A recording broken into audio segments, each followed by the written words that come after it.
I think we're missing the most obvious thing. They're collecting the blood from a certain bloodline because somebody needs it for a bread recipe. Yes. Yes. That is the ingredient in the yeah.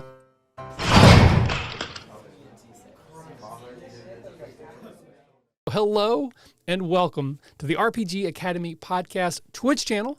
My name is Michael, and we're here tonight for another episode of Detention Live. Joining me, as always, is my co-host Chris. Chris, say hello to everyone.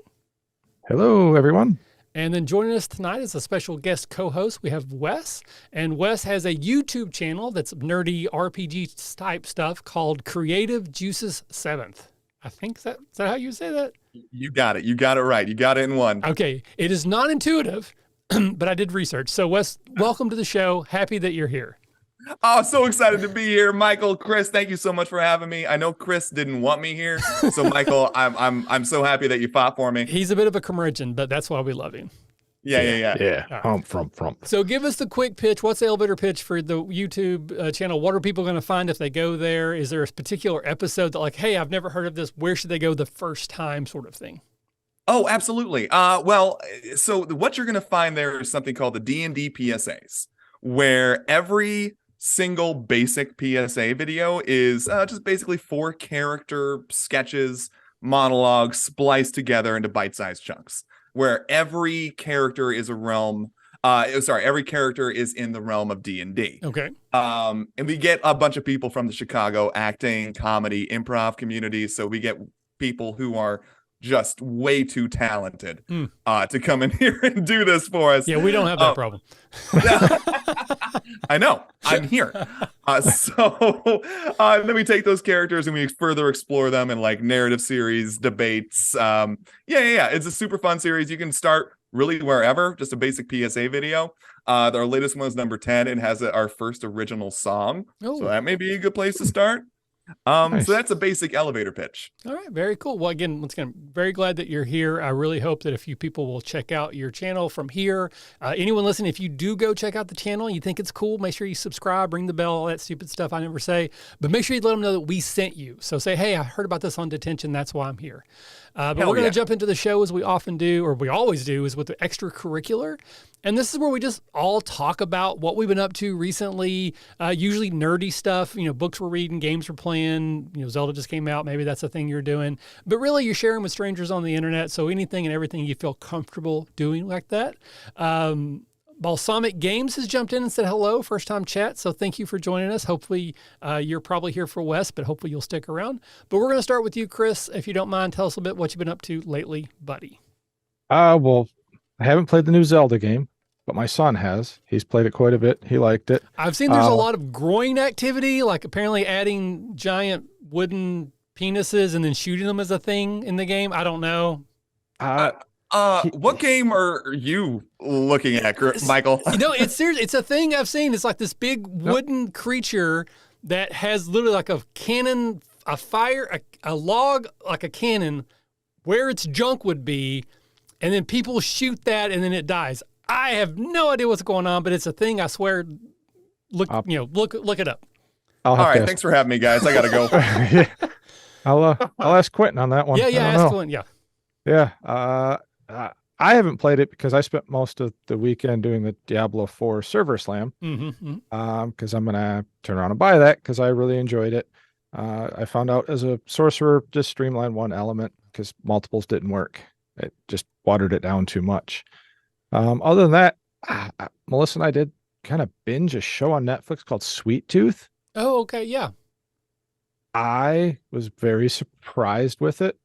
I kept holding off thinking, no, I can't do another show with just anthropomorphic creatures, but everybody kept telling me it was so good. So I was like, fine, I'll watch the first episode. I did the whole fine. I'll watch the first episode. And if I don't like it, I'm done. And they had me hooked quick. Sure. It was well done. I think it's a good one for families even. I'd say 10 and up.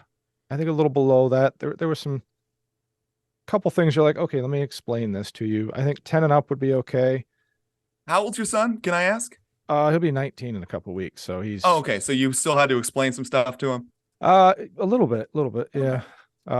No, he didn't watch it with me. Oh, okay.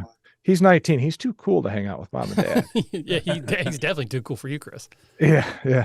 Actually, he's super busy. He's doing ultimate frisbee. He's coaching two teams and some other stuff. So he's not here much.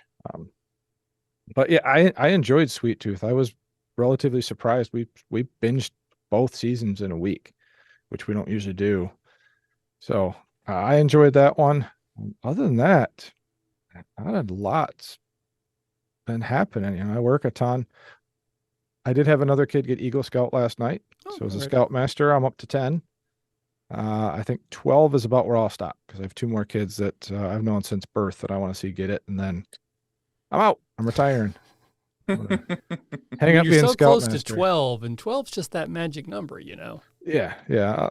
So that's pretty much all that's been happening with me the last few weeks. What about you, Wes? What's new in your world, or what have you been up to? All right. Okay. Calm down, Chris. I'll tell you. All right. So we got, so I'm playing through God of War Ragnarok. Either you played? No. Not that one. I love the game, but I'm a bit of a completionist. So went through the game, beat the game. Now I'm doing all the after game stuff. And I'm really digging everything about it, except I always feel bad when I play the game. It's kind of like how I feel when I play the Batman Arkham games, because like Batman is supposed to be the slick crime fighter, right? And then I play it, and it's kind of like how if Mr. Bean put on the cowl, he's just kind of stumbling around and getting beat up. So you have Kratos there. He's the God of War, supposed to be this huge badass, right? And I am just failing all these basic fights. So that's what I've been playing, just kind of stumbling through it. I put it on, I shouldn't be admitting this, but I put it on the easiest mode. Oh, yeah. I don't know. Can I stay? Yeah. That's fine. Okay. What do you think we do? Yeah. You're gonna think we came from an era where you had one joystick and a button. Sure. That was our first gaming system. We didn't have a keyboard and multiple buttons. We would get confused as kids. Yeah. Then they slowly added a couple more analog sticks, a few more buttons, and man, now we're off to the races. For sure. What about you, Michael? What have you been up to? Just a lot, but nothing of importance. I started off by making the mistake of not dying in my sleep, and now I have pain somewhere because I didn't do anything. I just woke up and now I hurt. I think I've been mentioned on Twitter and Facebook. I live in a rural area now. We had somebody, I assume, dropped off 4 dogs. They just all of a sudden appeared in my yard, and we've been trying to find them homes and trying to get them adopted, but it doesn't look like that's going to happen. So now we're talking to like the local shelter, which is not a no-kill shelter. I know I'm very sad, but we can't keep 4 new dogs. So we're trying really hard, but now we're dealing with that. So just there's a lot of emotion tied up in that. I don't know why I started with that one. Probably there's a reason, because I dropped my glasses while I was out trying to feed them tonight, because I'm still feeding them. And one of them broke my glasses. That's why I'm not wearing them, because they were literally broken 25 minutes ago by these 4 stray dogs that we're trying not to become attached to, because we literally cannot adopt 4 dogs.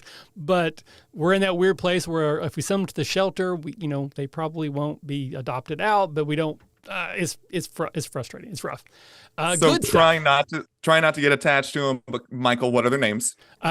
Well, my oldest son has named all of them. I have not named any of them. I don't pet them, but I do feed and water them, because I'm like Chris, like fine. I'm just trying not to get attached because I will end up adopting all of them. But we already have 3 animals. We literally cannot adopt anymore. So TV-wise, I still love Yellowjackets. I've been hearing some scuttlebutt on TV that like the season isn't as good as the first season, but I'm really enjoying it. I just started watching the Big Door Prize. Have either of you checked that out on Apple? Never even heard of it. Okay. It's not getting a lot of conversation that I can tell, but I am really into it. It's definitely a comedy in some ways, but it makes you think about yourself in ways that might make you be like introspectively uncomfortable. Basically, it's on Apple Plus if you have access to that. So it just starts off. There's this like video game sort of thing that just shows up in the general goods store of this small town, and it will tell you what your life's potential is. So people are starting to do this. And like this one kid who's not necessarily the smart kid gets meteorologist. And he thinks that's like an astronomer. He doesn't even understand what it is.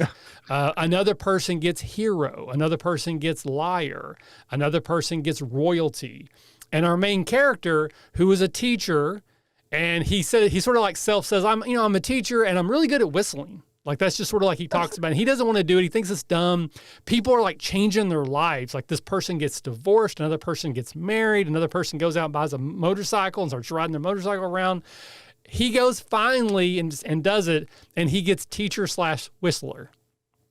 No. And so the show is like, what would you do if you were suddenly told you could do so much more than what you're doing? And or what would you do if you were told, no, you're doing absolutely the best you could possibly achieve? And yet there's also no, like, is this a scam? Like, it's not like it's divine providence. It's just this machine. It's like one of those Zoltan sort of like tell your prophecy things, but it tells you your potential. And it's really engaging to see how people are dealing with getting one they like or getting one they don't like. And times it's hilariously funny. And then other times it's like, what would you do? How would you respond to that? And like, there's marriages that are breaking up and dissolving. How would you deal with your spouse being like, I have this thing I want to now, explore that you're not a part of. So it's really engaging TV. Highly encourage anybody who has access to Apple to go check it out. It's really weird, but in a good way. But it's also really weird in like funny ways. It's hard to express more than I've already done. Well, now I have to ask, because I assume if I walked up to that machine or whatever you said it was, it would print out like it just say a nuisance. So what would it print out for you two? That's the thing is like I'm trying to figure out like what would it say and what would I want it to say? I don't know. I don't know what it would say. I know what I would think I would want it to say, but I don't know what it would say. And that's the thing that kind of I'm struggling with. That's that introspective thing. I'm a fledgling game designer. I'm a long-term podcaster. I'm a husband. I'm a father. Would any of that be in there, or would it just be like loser? Yeah. What if it said owner of 7 animals? Yeah, exactly. Yes. Sucker who adopts animals. Yes. Chris, any thoughts on what it might say for you? Could it just be lotto winner? Could it be easy? Hey, that'd be nice. Yeah. Then I'd spend all my, my fortune on lotto tickets right now. I don't know. I'm at a point in my life where it's like, I've achieved most of the stuff I want to do. My son's in college. He's doing great. My wife and I get along great. We go do gaming stuff together, and we have a comfortable life. I don't know if I'd want too much more. And that's the thing that I'm really struggling with as a watcher, trying to like, is this real? Is what is better or worse to find out that you have this huge potential that you've squandered? Like you could have been world famous author, or like our main character who got what exactly they are. Yeah. What is like, would you be satisfied with that going, oh, I'm right where I'm supposed to be? Or would you think, oh, no, I guess this is it, Because I think the main character, like the very first show starts off with their 40th birthday. So they're certainly not a spring chicken, but there's a lot of life left, assuming, you don't get diseased or hit by a bus.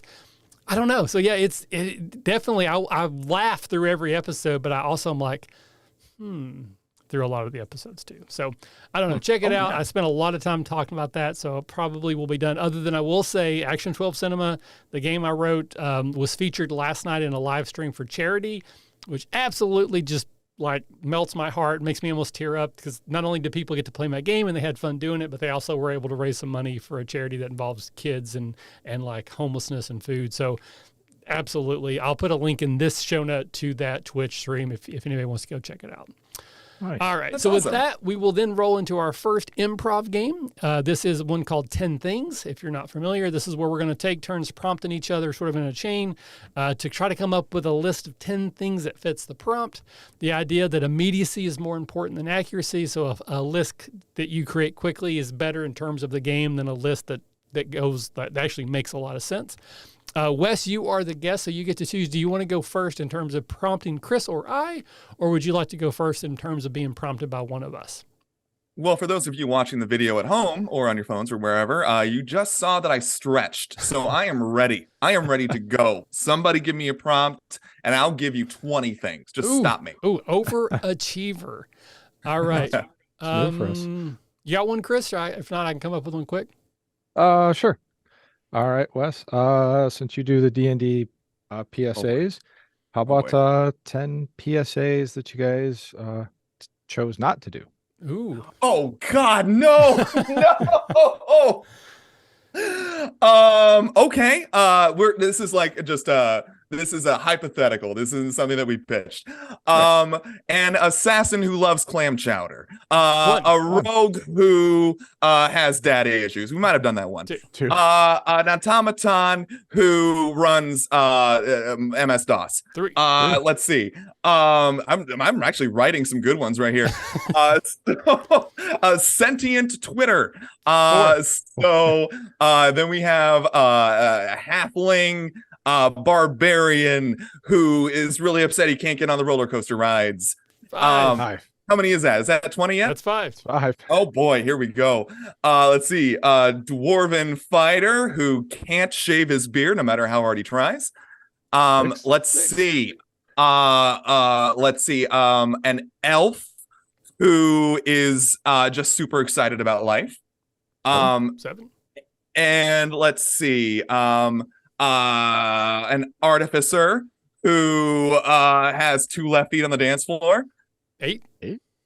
Oh boy, here we go. A Dickensian orphan who's secretly rich. 9. And then a human who desperately wants to be an adventurer, but his parents want him to be a CPA.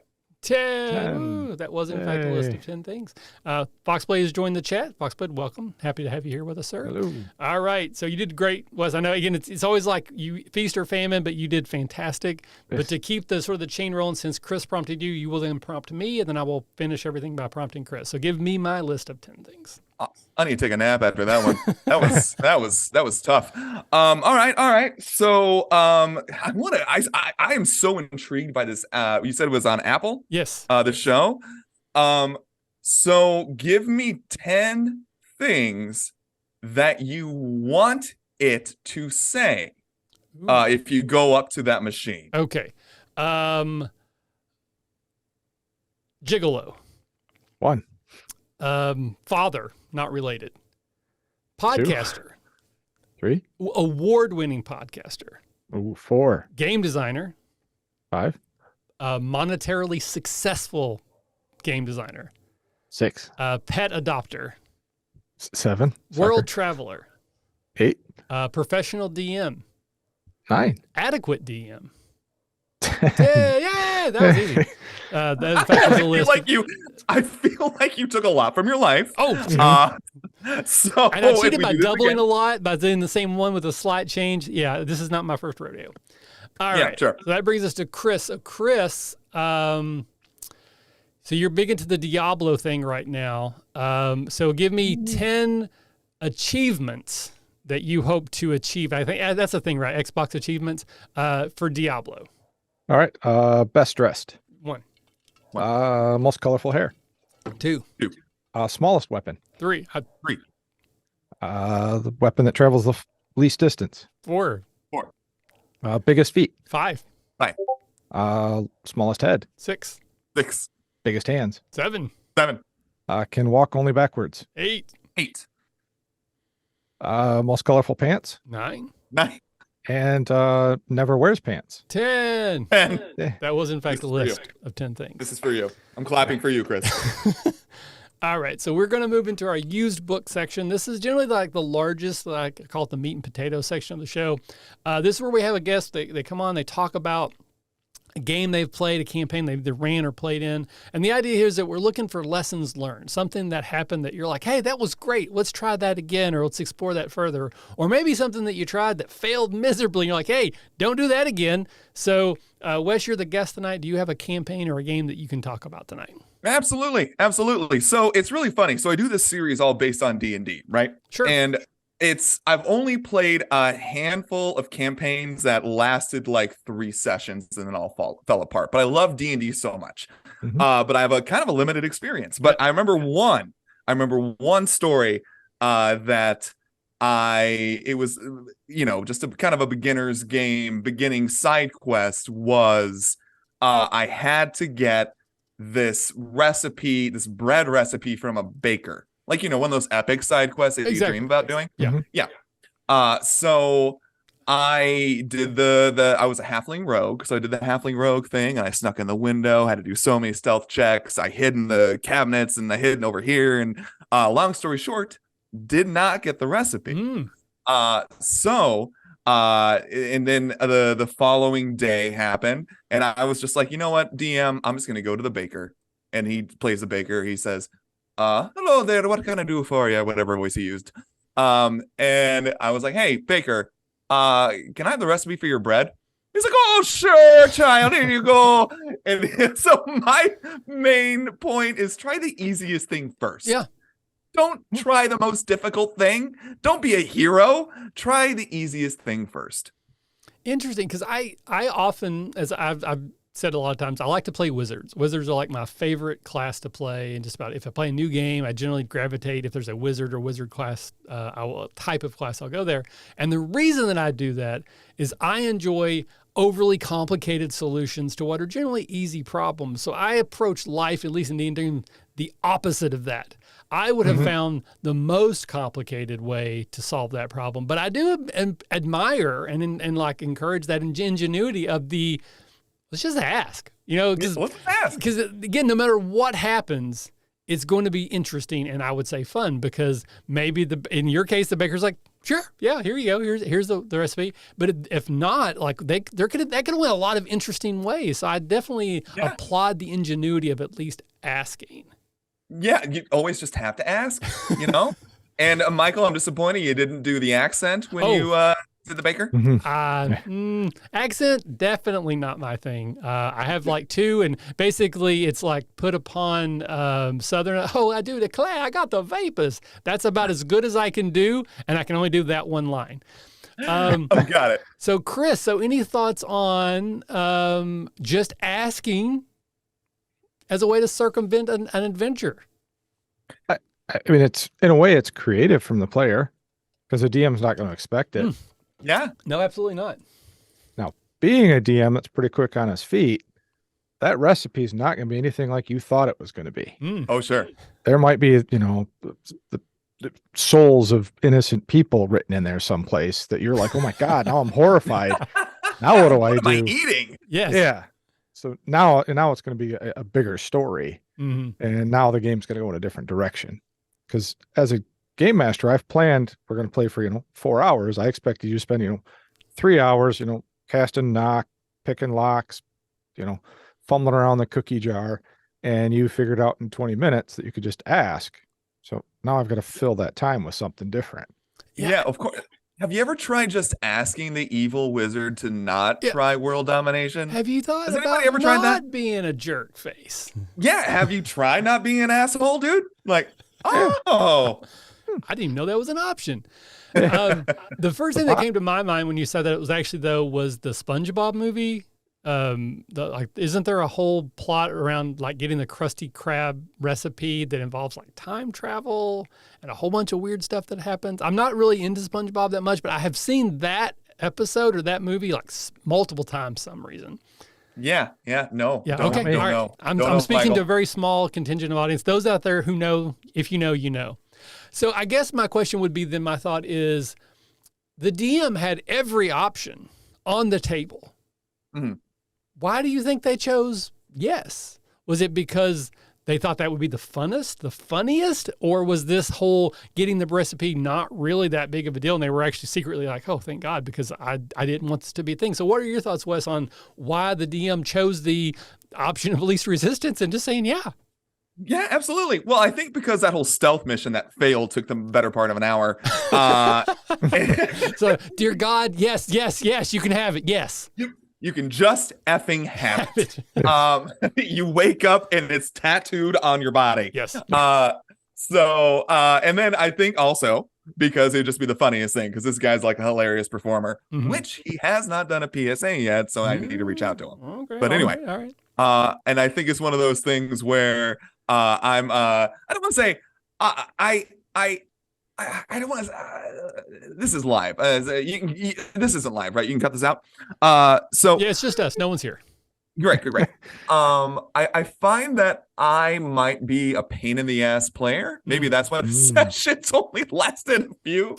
But like, I will get really like in the weeds and like I was trying to like do different things and trying to sneak into like different things just for this freaking recipe.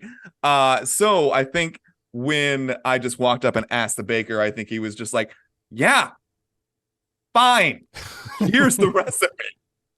Yeah, it's actually this is an intervention, Wes. You're here tonight with all of your old DMs. We're gonna talk about your play style. Bring him out. Bring him out. Yeah.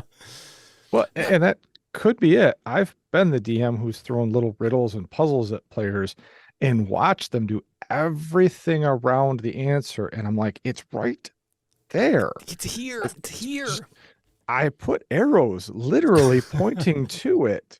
And you're turning the arrows in opposite directions to, figure something else out. And you're just like banging your head on the table.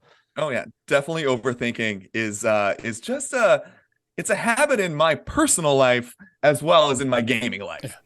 Yeah. So, but you gotta just try the easiest thing. Yeah, I do. Again, once again, I'm not kidding. I applaud the ingenuity of just asking, and I applaud the DM of because I'm trying to think how I would handle that, and I almost guarantee I would have went a different way. There would have been some just absurd complication. Maybe they'd be like, yeah, of course, here, let me get you a copy. And then they're murdered like before they get back. Or that would have been great. It turns out that there was an assassin there that was also after the recipe. So they give you a different fake recipe so they can then have the real recipe. Or I really like Chris is that like there's some like, it seems normal. It's like, water, flour, eggs, soul of a child. Like there's just like one that's kind of in the middle that's just like, what? As you're going through the recipe. Or it's not a recipe, it's like a spell that opens up a chasm to the, to a demon dimension or something. Like you follow the recipe, but instead of making pasta, it is some like awful thing. There would have been something I would have not been able to just, here you go. See, you and Chris seem to have this thing that I like to call imagination. And I feel like this like you're getting me all these scenarios like it's what is that that film with Chris Evans like Snowpiercer or something like that. Mm-hmm. Yes. Where they finds out like these protein bars are actually like these bug creatures and it's like, oh my god, that would have been awesome to find out. I don't think that's Snowpiercer. Or was it Snowpiercer like they go on the train at the end of the train, it turns out they're all evil already or something? You know what? Doesn't matter. But I'm interested in this bug protein thing. That could be interesting. Yeah. So let me circle back to that. So was that like a main quest or was that like a side quest that you just like wanted to do? Like how did the whole I'm gonna steal the bread recipe actually come about? It was just like our host patron in the game was like, I need to test your stealth skills. Oh, okay. I need you to steal this recipe. So of course, like I tried the whole stealth route, but I could. Now that I'm thinking back on it, I think I missed the whole point of the quest by just asking because I'm supposed to do it stealthily. Wow, 5 years later, I realized I did the quest wrong. Yeah. Well, that's interesting too, because they're trying to figure out like, we actually have a new series we've been doing recently, quick plug for myself, called the Sample Adventures, where we try out a bunch of different games through the adventure that's usually included. Like it's the sample adventure. So we've been trying out a bunch of different things. And I remember somewhat tangentially related, like Eberron's my favorite D&D setting. I love Eberron. I love to play in Eberron, and almost every game that I run, if it's homebrew, there's a lot of Eberron, built into it. Mm-hmm. But there's a sample adventure in the Eberron, like the old, like third edition, where there's like a really tough battle that is part of that thing. It's like the Dark Lanterns. I don't know if you're familiar. It's like the secret Braille-ish, CIA type of thing where you can get hired to help. And like, I think the sample adventure there is you have to like go to this like rich dude's personal like zoo or something. And then there's like these giant ape creatures with like 4 arms, and you have to subdue them. And I think that it's written like, well, they don't have to fight them. Like there's all these other ways that you could like, I think there's a way you can like make a potion, or there's like a flower that you can get that will knock them unconscious. But I'm going to assume 90% of our players are going to fight them. And if you fight these things, you're probably going to die. And it just makes me think like the different ways that you can like introduce a character. Like, hey, here's your first meeting. I want to bring you into this organization. Very classic. Love it. But all the different things that you could actually have them do to show their worth. And then what happens, as if in your case, it doesn't go well. Like, I'm almost wondering, my thought now is I'm thinking, is there a better way? Or should you just not even do that? Like, should you not have the tryout episode unless you're thinking Mystery Men, where if it goes poorly, it's kind of funny? Because, yeah, you could have that, like, okay, the mage has to do the mage thing, but one bad arcana, are you really going to bring the mage in? Like, you failed so terribly. Why did they even keep you around? Like, you have to question all the other players' characters going, why are we keeping this person? They suck. Yeah. That's so funny. If like I just totally fail this side quest, but I do wind up getting the recipe. Yeah. And I like how so we maybe you spent become a baker. 20 minutes. Like you're not cut out for the adventuring life, but you actually open a great bread store. Oh no, it's just like every single other halfling rogue who has attempted to steal this recipe has died. So just my process of elimination. Yeah. Welcome to the team. Yeah. Or maybe that's the secret BBEG is that you're just you have a thing against halflings. And so you're just sending them to their death over and over and over and over and over again. And you're like, no, I'm just going to ask. And it's like, holy shit, this guy's amazing. See, there's that thing called imagination again, which apparently our old DM didn't have. Or they had more than mine. They're like big brained that. Mm-hmm. All right. So, Chris, any other thoughts about this? Get the recipe starter adventure sort of thing. And if you have any recipes to share with the audience, nope, you have to come get them. I mean, the only other thing I would think of is, would that become just a skill challenge? Mm. You know, and that would be my thought when you said, "Hey, can I have it?" Did the DM make you roll a check, or did he just go, "Here you go"? Oh no, he's just like, here you go. Yeah, like the baker just had the recipe on him. Yeah, your DM was over it. It was way over it. They were over it. Yeah, yes. that is what I'm reading through between the lines here, is that they were like, okay, this was not supposed to be a thing. It became a thing. Now the thing's over. Let's get to the other thing, the real thing that we're supposed to do. So what happened next? Like, once you got the recipe, were you now part of like the Justice League and you went on a real adventure? Like, what happened after that? Well, again, this whole campaign lasted 3 sessions. Mm-hmm. And that recipe thing, that lasted almost an entire session. So after that was just a lot of role play, because like I was also, again, I'm a pain in the ass player. Nobody should want to play with me. So like I was very deceptive, right? So like I would be lying. I play everything very close to the vest. So I'd be lying to the other members of the party. Mm-hmm. I have since learned not to do that, by the way. So if anybody's out there running a campaign, personal growth, we're here for that. Yeah. Thank you. And again, I appreciate the intervention. So it was a lot of me trying to sneak off and failing, and getting caught and tied up, and just like a lot of role play as we try to figure out how to trust each other, which I thought was very fun. But then again, I'm an improviser, so like give me all the role play. I love that stuff. Almost like a corporate retreat, like it's a series of trust exercises, but it's like how to bring the team together, and everyone fails, just terrible across the board. And the only reason you're together is because you're the last one picked for everything. So it's either you're together or you're apart. There's no one else that will work with you. You're the misfit island of misfit toys situation. It's like, they do a trust fall, and it's like, okay, I'm gonna fall. You better catch me, and they're done. Into a fit of spikes. Okay, I get you didn't catch me, but did you have to stab me on the way down? Like, what was that about? That's interesting. Okay, all right. Yeah, so- It's not really related, but for some reason this has brought up a memory. When I first started the podcast again, like 13 years ago, my original co-host was Evan, and he and I played together. He'd never played before. It was a whole thing. Go back and listen to the first episodes. But there was a game we were playing in where he had snuck into, it was like a tent, like a military tent, like a circus tent. And it had been empty. He was trying to infiltrate, and then he made some noise, so I had a guard come in. And the way I had described the interior, it was very sparse. There wasn't a lot to it. It was like a little fire, it's like some logs and like a bureau. Like, I don't even remember the whole thing. But he wanted to hide. And we'd all joked about where are you supposed to hide? He's like, I don't know, I'm going to hide. And I did the classic, all right, we'll roll it. And of course, classic, he rolled like the natural 20. And so I had to come up with a reason why. I mean, it was literally like the John Cena thing. He was there, but he passed the stealth check, so I had to go with it.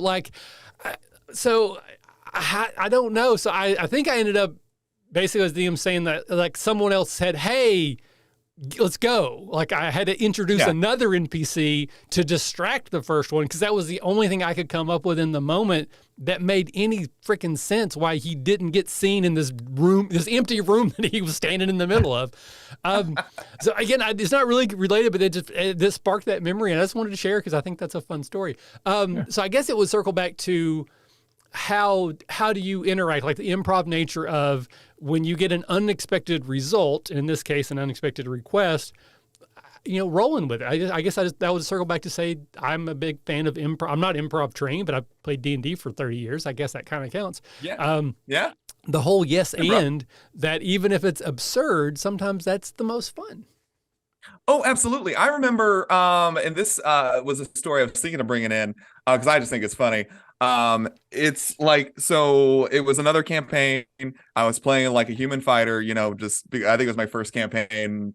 Human fighter is like just basic warrior when you play a new video, whatever. Yeah. So I had to get this information from this gentle lady who worked at a tavern, and I had high charisma, so I seduced her, and the DM was like, "Okay, you take her back to your room, roll a dexterity check." Oh, and I natural 1. Oh, and he was like, "Well, you gave her the most disappointing 2 minutes of her life." Yeah.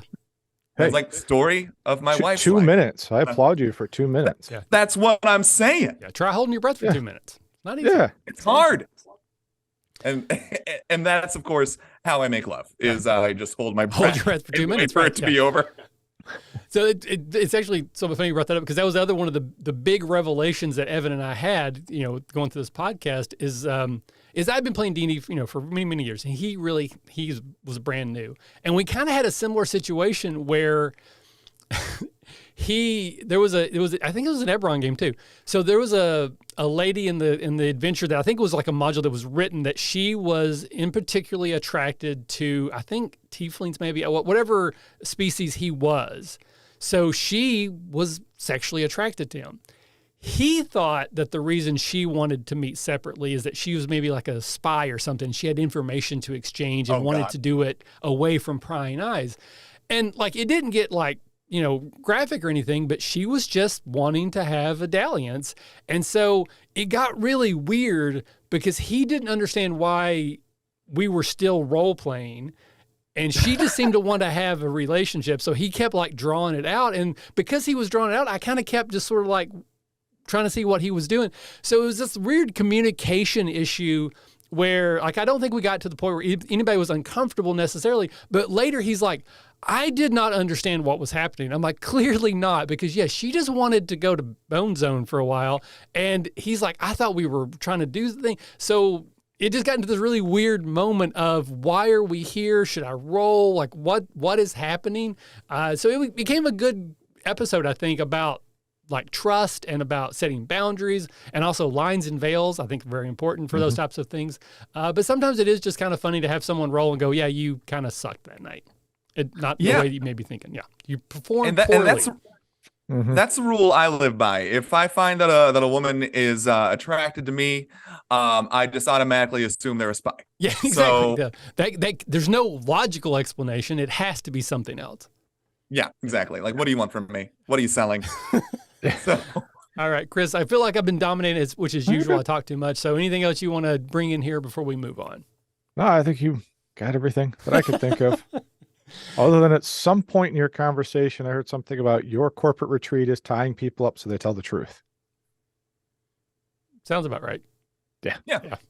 I think so. Chris is the DM from your game. He's like, this. Let's just move on. We're done. Yeah.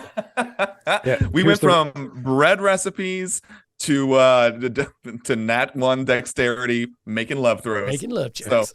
So. All right, so we're going to move into our second improv game.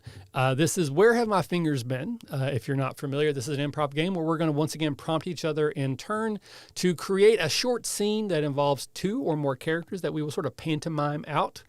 Voices are optional. They're helpful. If you get really froggy and want to bring in a third person, like Scott Classic likes to do, you do whatever you want to do here. Just to clarify, because we had a little confusion, this isn't a scene like from a movie, though I guess technically it could be, but it's more like just a completely fabricated scene that involves at least 2 people in a particular place or time. Wes, you again are the guest. Would you like to go first in terms of prompting Chris or I to start off this chain, or would you like to go first and having us prompt you? Since I took center stage at first last time, and let's be honest, freaking killed it. Nailed it. Nailed it. I will go ahead and give Chris a suggestion. Now, All right. let me ask, do you want just a location? Do you want a scenario? What do you want? Whatever scene you want, but I have to sing the song. He has to sing the song first. Or New York Tater will right. lose his rock. So we got to do that first. Yep. Be prepared to be wowed. Where have my fingers been? I said, where have my fingers been? Yeah. So usually it's 2 characters in a place, like 2 kobolds fighting over treasure, or 2 people in line to see the new Flash movie, something like along those lines. I want you to be in 2 people in a coffee shop, and one of them is attracted to the other, but he rolls a nat 1 on charisma. Ooh. All right. So, yeah, I've been there. Oh, hello. How are you? I'm doing good. Just trying to read a book. Really? Let me see that book. Seriously, no, I was reading that book. My brother wrote it. Here, brother. Silly boy. You want to read these? Flex. No, I'm good. Thanks. And that's where my fingers have been. Yay! Fantastic. All right, so to keep the chain rolling, so Chris will prompt me, and then I will finish up by prompting Wes. So, of course, where have my fingers been? I said, where have my fingers been? 2 spies meeting, and they both think the other person is trying to seduce them. All righty. I will also quickly note that we just had like 4 or 5 people jump in right as we started this, and they immediately left. So, You're welcome. So, notice you in the corner there looking at me. Is there any particular reason why? I was supposed to meet someone here, and I thought you might be them. Oh, yeah, I get that a lot. I have that face. Yeah, you look like you have that face. There's no one else here, which is kind of weird for a Starbucks at 12 o'clock. I know, I thought that was weird too. Since we're the only 2 people here, do you want to, like, hang out, I guess? I mean, I got 2 minutes. Sure. And that's where my fingers have been. Yay. The next James Bond movie just happened. Oh, yes. All righty. So that brought me to tears, brought me to laughter. It was had a beginning, had a middle, and an end, had the whole thing there. All right. So, Wes, so you will go next, but again, you do have to sing the song. Where have my fingers been? I said, where have my fingers been? All right. Man, okay. You are watching a video it's like a training video at how to be a good kobold guard. So it's like a kobold. You are now the dragon's guard. Kobolds watching that video, or just ended, so you don't have to do the video too. Hello. So you want to be kobold guard? Well, me and my friend here will show you how you can best be kobold guard. First of all, you need to be able to stand still at attention. That's right there, Kenny. You gotta stand still. And then, if somebody pops up, you gotta give him the stank eye. Could not have said it better than myself, Jared. And if the people do come up to you, you have to use that weapon. That's right, Kenny. You got to use your weapon. And that is where my fingers have been. I pulled the ripcord. Yeah. I pulled the parachute. Now again, I usually leave off at least one, if not two, of the beginning, middle, and end because I think it's funny. That was fabulous. Yeah. Again, I love voices. I wish I could do them. I barely speak English, so you get A+ marks for that alone. All right, so we're going to move into cryptozoology, and this is the portion of the show where there we go. Where we're going to talk about a monster. Usually they're from D&D, but not always. We talk about ways maybe we have used these creatures in the past if we have, or then we talk about maybe some creative ways that we could introduce them into a future game. Wes, you once again are the guest tonight. Did you bring a monster for us to talk about, please? I brought a monster that I really don't want to talk about, but we got to talk about it. We got to. It's called a Chasme. It's basically a fly demon. Mm-hmm. And when Chris, I don't know if you know this, but when Michael asked me to bring a monster in to talk about, I was like, you know what? I'm going to find one that is my nightmare. Mm-hmm. And that's what I did. 7 to 9 feet long, fly human hybrid, also part demon. It can lull you to sleep with its wings. And while you're asleep, it feasts upon you. I mean, get out of here. I hate this thing. I've never encountered it in a game, but it terrifies me. Yeah, I have to say, I was not familiar with this creature. This is not something I have used before, but we will think about maybe some ways we could use them. I'll go to Chris first. Chris, is this something you've ever experienced as a DM or as a player? Nope. I'd never even heard of it before. Yeah, no, I do a lot with generic demons. Like I actually run several of the campaigns I run. I end up using demonic forces, but I use them more like from the Supernatural TV show. There's just normal people walking around, and every now and then you see their eyes turn different colors. So I don't use a lot of demons straight from like the book. So I was not familiar with this at all. There is a 5th edition version of it. It is in the 5e Monster Manual. I did find that. It's on page 57, but somehow I thought I had the book ready to go, and now I can't find it around me, so I moved it. But there is a 5th edition version. Just on the wiki that Wes shared with me, there's also basically 1st, 2nd, 3rd, 4th. So it's been in every edition of the book. So since we don't have any experience with it before, we'll just jump to how could we use this in an interesting way?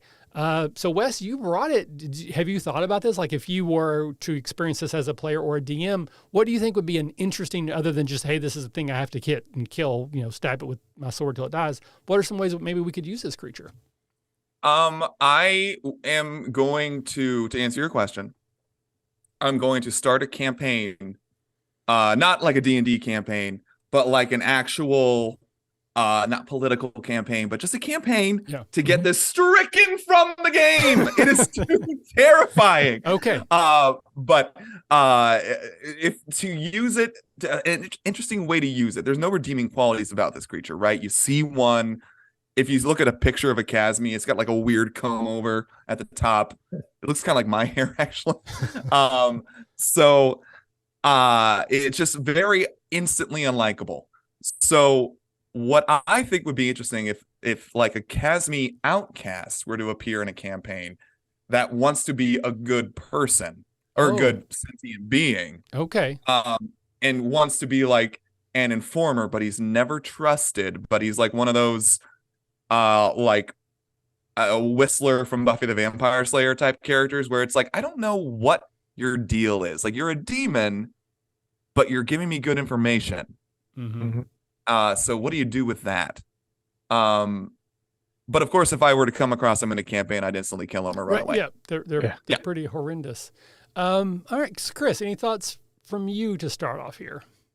Well, I like the idea. I mean, I run a bit of horror, so I like the idea of something like this actually being a puppet of another higher creature. Mm-hmm. So you're going to run into them and find them, feasting on the blood. But what they're actually doing is running or flying back to someplace else, and they're feeding something else this blood. This is just a soldier. And this is just another way that as you're leveling up the characters, it's another mini boss in a way. Okay. You could use sturges to kind of build it up. Right. I mean, they're just smaller or giant mosquitoes, however you want to look at it. And just keep building it up to one of these things. And then oh my gosh, this must be the big bad guy. Nope. He's just the next step up to the next thing. I don't know what demons they actually like serve or anything like that. Or like you were saying too, somebody feeding you information. Maybe he's trying to overthrow his master. Maybe he wants to be the lord of the 9th level of hell, or however many levels you have. I don't remember how many there are. So you could do something like that. So building off that, the thing that I've come up with, or it's hitting me now, is like maybe sorcerers. There's like been a rash of sorcerers that have died, and this creature, because it sucks blood, is basically targeting a specific sorceress bloodline, and basically it's like a mosquito, but it's drawn to this particular bloodline that is connected. Because I think there's some of the lore, there's either dragons or demons, like there's the bloodline is what gives a sorcerer their power. So maybe this is like they're serving a particular demon who is either fighting against a different bloodline, or maybe it was, they had a dalliance 1,000 years ago, whatever, and they're trying to cleanse a specific bloodline. I don't want to get real world because that, but like in magical terms, they're targeting particular like sorceress blood, and they're killing these and trying to take the blood back, or they're just trying to like maybe magic users sucking the blood and then using that blood for some sort of ritual. They need like a whole bunch of blood that has like magical in nature.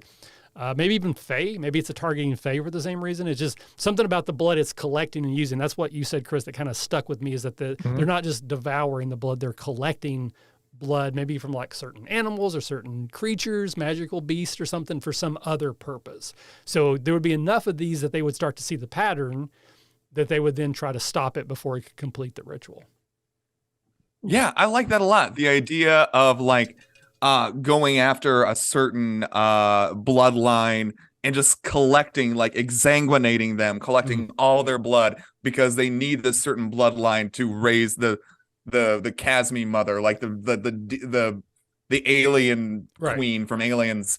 So I think that'd be super cool. And just, finding the desiccated bodies that are basically sucked dry. Maybe at first they think it's like a vampire situation, but then it's obviously different. They fly, they're big, so they could carry things off. So you could make it think for a while they're dealing with something else. Like there's like, well, this, something was grabbed in the night and flown away. I heard the buzzing or flapping of wings. So you have like, they're investigating, thinking it's this or thinking it's that. And then it's this horrific thing. Oh God. Oh, just everything about it is so awful. Like I could come across one of these things like giving to charity or like reading to blind children. And I'd be like, you got to kill that son of a bitch. Get out of here. So one of their abilities is to lure people to sleep with their wings. So that could also be a thing where maybe there's like we were on guard duty and Chad fell asleep, and so everybody thinks Chad's just a moron. Turns out they were actually magically or in some sort of supernatural way put to sleep to kind of add to the mystique of what this creature could be. Yeah. I also just was browsing through it.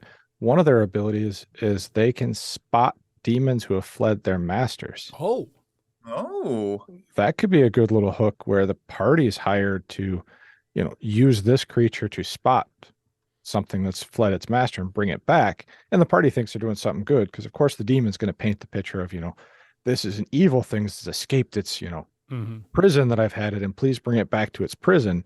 And meanwhile, you're out there fetching demons back for some other demon, which again leads to that bigger demon's, agenda. Whatever it is. I mean, that could kind of combine what Wes was saying, is that this thing comes to you and is like, yes, I'm horrible, but I've been sent here to capture something that's even worse than me. And I'm willing to work with you. If you help me, I'll help you. And then they lead you to someone who's pretending to be a human who's doing all this good stuff. They've tried to change their ways, Spike from Buffy sort of a situation, to bring it back to that as well. So they're now currently running an orphanage, feed homeless kids, read to the blind, but they're also a demon who has like slaughtered thousands of other people. So then you put the players in this kind of weird thing like, well, they're evil, but they're trying to do good. Do we let them keep doing this? Do we turn them over? Like, yeah, I like that moral quandary of where do you fall when a demon is trying to change their ways, but can you ever completely throw off all the evil you've done? Do you help the Chasme now that's obviously evil? So I don't know, that could be an interesting moral quandary. I think we're missing the most obvious thing. They're collecting the blood from a certain bloodline because somebody needs it for a bread recipe. Yes. Yes. That is the ingredient in the yeah. That's the secret recipe. That is the secret That's recipe. the secret recipe. So then we have to get that recipe. We have to get a copy of it because we don't want the people to know we've stolen it. So we have to sneak in, get a copy of it, and then change it subtly and then switch it back. You see, it all comes full circle. Full circle. Circle of life. Yes. All right. So, that is a new one. I don't know if anybody's, again, listening now or what in the future, if you've ever used this creature or have, think of some interesting ways, we always love for people to contact us. You can comment on the episode where we post it, Facebook and Twitter, all that place, or you can email our show, therpgacademy@gmail.com. So with that, we will move on to our final section. We have had a couple people jumping in and out. I don't know if there's anybody here now, but we like to do an audience Q&A. So if there is anybody who's watching who would like to ask a question of any of us or all of us as a group, obviously it makes sense for these to be RPG related questions, but hey, you do you, but we do reserve the right not to answer anything that we think is inappropriate. There is a little bit of a delay. So while we're waiting for people to maybe queue up some questions or think of what they want to ask, we'll kind of go around one more time, give our socials if we have them. You can once again kind of tell us a little bit about your YouTube channel. So let's start there, Wes. While we're waiting on any questions, one more time, where should they go? What will they find if they go there? Yeah, so I forgot to mention at the top, youtube.com/@CreativeJuices7th. Okay. That is CreativeJuices7th. You'll find the D&D PSAs there. A bunch of like short comedic sketches spliced together, all kinds of funny people that are way too talented to come in and do it. It's a lot of fun. We got some narrative series in the works. We got some Q&As and debates in the works. And it's just a lot of fun.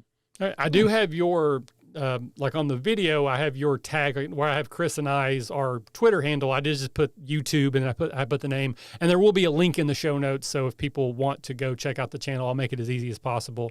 Would you prefer them to go to the particular channel, or is there a specific episode that you would want them to go to if they click a link?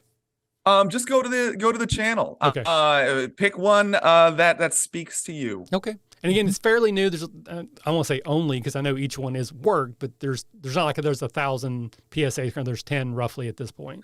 Yeah, there's currently 10. We have one Q&A up, but we're mostly right now we're in phase 1, to borrow a thing from Marvel, where we're just introducing a whole bunch of characters, and from there it's just kind of like a playground. Right. It's like we can just pick and choose whatever we want to do with them in future series and episodes. Right. And how long are these generally? Each one, the PSA specifically, like are they like 4 minutes or like half an hour? Like what are we talking about length?